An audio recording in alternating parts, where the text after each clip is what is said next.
l'instant, le feu est maîtrisé. Comme vous le savez, il a démarré hier aux alentours de 14 heures. Nous avons toujours des moyens qui sont en place pour contrôler cet incendie, mais la situation est maîtrisée. Il y a une difficulté à l'éteindre, ça va prendre du temps.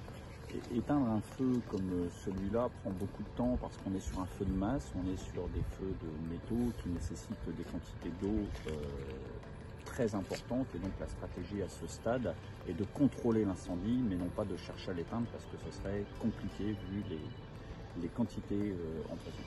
Il peut repartir ou est-ce qu'il y a... Non, je vous ai dit qu'il était maîtrisé. Pour l'instant, la situation, c'est pas pour l'instant, la situation est maîtrisée. Ça vient du lithium, du problème du lithium, c'est ça, de la présence de lithium?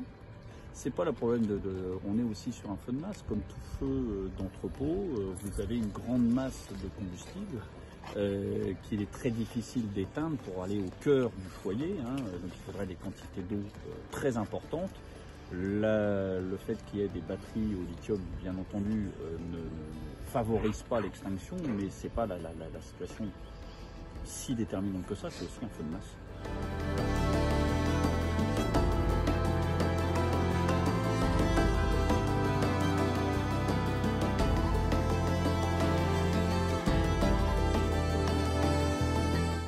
Quel type de batterie était stocké dans ce bâtiment? Est-ce que vous avez des idées de comment le feu a pu prendre? Comment ça s'est passé en fait?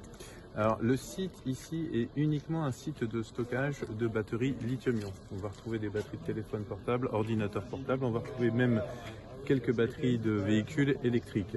À ce jour, à l'instant où je vous parle, nous n'avons pas d'informations sur les causes du départ de l'incendie. Une enquête va être lancée. Tu veux compléter? Une enquête sera faite pour effectivement donc éclaircir et faire après tout la levée concernant donc les informations sur ce départ d'incendie. Pour l'instant, nous ne connaissons pas les causes du départ d'incendie. Qu'est-ce qui vous a alerté? Le système de sécurité incendie et une alarme qui a appelé notre astreinte. Notre astreinte est intervenue immédiatement sur le site et a fait une levée de doute. Une levée de doute, c'est faire le tour donc directement du site et s'est rendu compte en faisant cette levée de doute que nous avions donc un départ de feu à l'intérieur du bâtiment B2, le second bâtiment donc du site, ce qui nous a permis donc d'informer les pompiers et donc d'engager le plan directement d'intervention en faisant appel donc aux forces de pompiers. Est-ce que le bâtiment était en bon état? Dans quel état était-il en fait? C'était un vieux bâtiment? Comment c'était? Le bâtiment était en bon état, le bâtiment était équipé d'un système de détection incendie et était en bon état. D'accord. Les systèmes aussi de détection d'incendie ont bien fonctionné, les équipes ont été réactives et c'est important aussi pour nous de remercier les équipes du SDIS qui sont intervenues très rapidement, ainsi que le personnel, les équipes de Fabrice Lalac, qui se sont rendus disponibles immédiatement pour intervenir sur le site.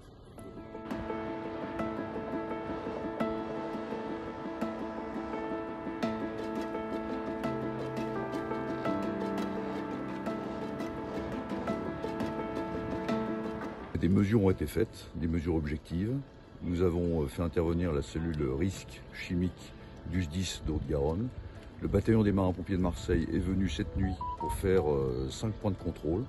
Et puis nous assurons des mesures en continu avec le SDIS et avec la PAV pour vérifier qu'effectivement il n'y a pas de risque pour la population. Et je vous confirme qu'il n'y a pas de risque pour la population.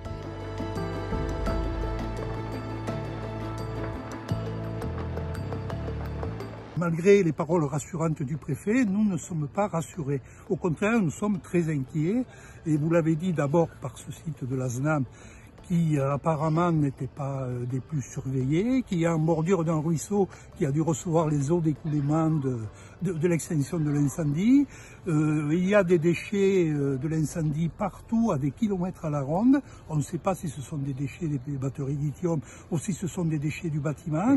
L'information est pratiquement absente, l'alerte est pratiquement absente.